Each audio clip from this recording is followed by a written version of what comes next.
শিক্ষা সংক্রান্ত গুরুত্বপূর্ণ আপডেট পেতে অবশ্যই চ্যানেলটিকে সাবস্ক্রাইব করুন। পাশে থাকা বেল আইকনটিতে অবশ্যই ক্লিক করুন। নমস্কার, আমি শুভেন্দু। আমার ছোট্ট চ্যানেলে আপনাকে স্বাগত। আজকের আমি এই ভিডিওতে আলোচনা করব রাজ্য সরকারি কর্মচারী, সরকারি সাহায্যপ্রাপ্ত স্কুলের শিক্ষক, শিক্ষিকা, শিক্ষাকর্মী, পঞ্চায়েত, পৌরসভা ও অন্যান্য রাজ্য সরকারি প্রতিষ্ঠানের কর্মচারী ও পেনশন প্রাপকদের জন্য 2025-এর জুলাই মাসের স্যালারি বা পেনশন কবে পাবেন এবং কত পাবেন বিস্তারিত আলোচনা করব এই ভিডিওতে। ভিডিওটি প্রথম থেকে শেষ পর্যন্ত দেখুন। যদি ভালো লাগে অবশ্যই একটা লাইক দিন, আর আমার চ্যানেলে যদি নতুন হয়ে থাকেন অবশ্যই চ্যানেলটিকে সাবস্ক্রাইব করুন এবং যারা করে রেখেছেন তাদেরকে অসংখ্য অসংখ্য ধন্যবাদ। প্রতি মাসের ন্যায় এ মাসেও আপনাদেরকে জানাবো যে জুলাই মাসের স্যালারি বা পেনশন কবে পাবেন।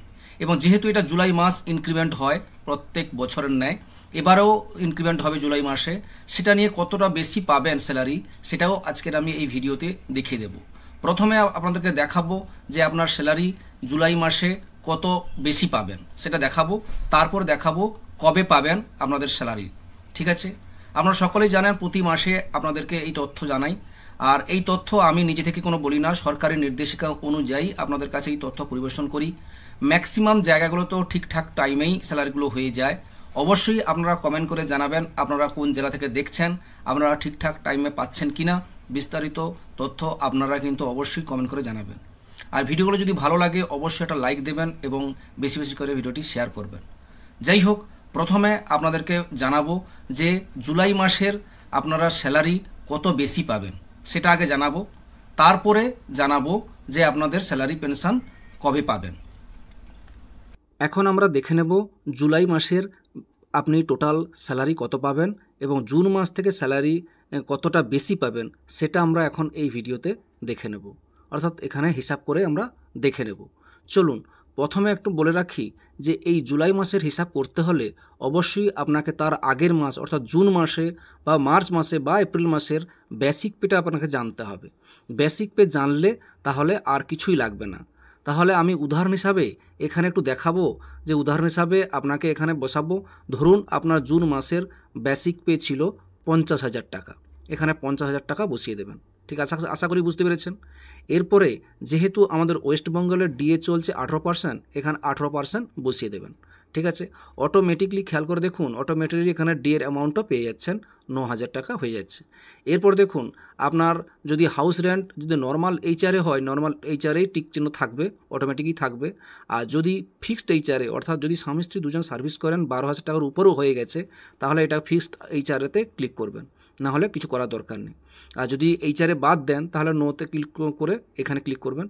এবার মেডিকেল অ্যালাউন্স, নর্মাল মেডিকেল যদি পান নর্মালে থাকবে, টিক চিহ্নই থাকবে, কিছু করার দরকার নেই। আর যদি মেডিকেল না পান, যাদের যেমন স্বাস্থ্য আছে, যেটা মেডিক্লেম আছে, তাদের জন্য অবশ্যই মনে রাখবেন এখানে নো এমএ করতে হবে। এবার নন প্র্যাকটিসিং অ্যালাউন্স যদি থাকে তো করবেন, নাহলে কিচ্ছু করা দরকার নেই। আদার অ্যালাউন্স যদি কিছু থাকে তো করবেন, নাহলে কিচ্ছু করা দরকার নেই। শুধুমাত্র এখানে কি করবেন, ক্যালকুলেট যে অপশানটি আছে ক্যালকুলেটে ক্লিক করে দেবেন। ক্যালকুলেটে ক্লিক করবেন। ক্লিক করার সঙ্গে সঙ্গে আপনার সামনে এই ধরনের পেজ ওপেন হয়ে যাবে এবং সেখানে খেয়াল করে দেখুন আপনার বেসিক পে যেটা সেটা চলে আসবে 51,500 টাকা। ডিএ পাবেন 9,270 টাকা, এটা কিন্তু জুলাই মাসে। হাউস রেন্ট অ্যালাউন্স পাবেন 6,180 টাকা, মেডিকেল অ্যালাউন্স 500 টাকা। এই করে টোটাল খেয়াল করে দেখুন, এই করে টোটাল আপনার গ্রস স্যালারি দাঁড়াবে যে 67,450 টাকা, অর্থাৎ স্যালারি গ্রোথ হয়েছে আফটার ইনক্রিমেন্টের পর 1,950 টাকা। এইভাবেও আপনি খুব সহজে এখান থেকে এটা করতে পারবেন। এটা কিভাবে করবেন না, ডেসক্রিপশানে আমি লিঙ্ক দিয়ে রাখবো, সেই লিঙ্কে গিয়ে আপনাকে কিন্তু এবার এখান থেকেই হিসাবটা আপনাকে করে নিতে হবে। ঠিক আছে, ডেসক্রিপশানে গিয়ে এখানে লিঙ্কটা ক্লিক করলেই এইরকম ধরনের একটা পেজ আসবে, স্ক্রল করবেন নিচের দিকে যাবেন, দিয়ে এইরকম একটা অপশান আসবে, সেখানে গিয়ে আপনাকে কাজটা করে নিতে হবে। যাই হোক, এখন জানবো জুলাই মাসের স্যালারি পেনশন কোন দিন অ্যাকাউন্টে ক্রেডিট হবে। প্রথমে জানবো জুলাই মাসের পেনশন অ্যাকাউন্টে ক্রেডিট হবে 2025-এর 1 আগস্ট শুক্রবার। অর্থাৎ জুলাই মাসের পেনশন যারা পাবেন পেনশন অ্যাকাউন্টে ক্রেডিট হবে 2025-এর 1 আগস্ট শুক্রবার, কিন্তু জুলাই মাসের পেনশন অ্যাকাউন্টে ক্রেডিট হয়ে যাবে। এরপরে জানবো জুলাই মাসের ওয়েজেস, অনারেনিয়াম, রিমুনারেশন, স্টাইফেন্ড অ্যাকাউন্টে ক্রেডিট হবে 2025-এর 1 আগস্ট শুক্রবার। অর্থাৎ জুলাই মাসের ওয়াজেস, অনারেনিয়াম, রিমুনারেশন, স্টাইফেন্ড অ্যাকাউন্টে ক্রেডিট হয়ে যাবে 2025-এর 1 আগস্ট শুক্রবার কিন্তু ওয়াজেস পারনিয়াম রেমুনারেশন স্টাইফেন অ্যাকাউন্টে ক্রেডিট হয়ে যাবে। এরপরে জানবো পঞ্চায়েতে যারা কাজ করেন, যারা মিউনিসিপ্যালিটি কাজ করেন, কর্পোরেশন, লাইব্রেরি কর্মচারীর ক্ষেত্রে স্যালারি অ্যাকাউন্ট ক্রেডিট হবে 2025-এর 31 জুলাই বৃহস্পতিবার। 31 জুলাই বৃহস্পতিবার রাজ্যের সমস্ত পঞ্চায়েত কর্মী, মিউনিসিপ্যালিটি কর্মী, কর্পোরেশন ও লাইব্রেরি কর্মচারীদের ক্ষেত্রে স্যালারি অ্যাকাউন্টে ক্রেডিট হবে 2025-এর 31 জুলাই বৃহস্পতিবার। এরপরে আমরা জানবো যে রাজ্য সরকারি কর্মচারীদের ক্ষেত্রে, রাজ্য সরকারি কর্মচারীর ক্ষেত্রে স্যালারি অ্যাকাউন্টে ক্রেডিট হবে 2025-এর 30 জুলাই বুধবার। 30 জুলাই বুধবার রাজ্য সরকারি কর্মচারীদের ক্ষেত্রে স্যালারি কিন্তু অ্যাকাউন্টে ক্রেডিট হয়ে যাবে।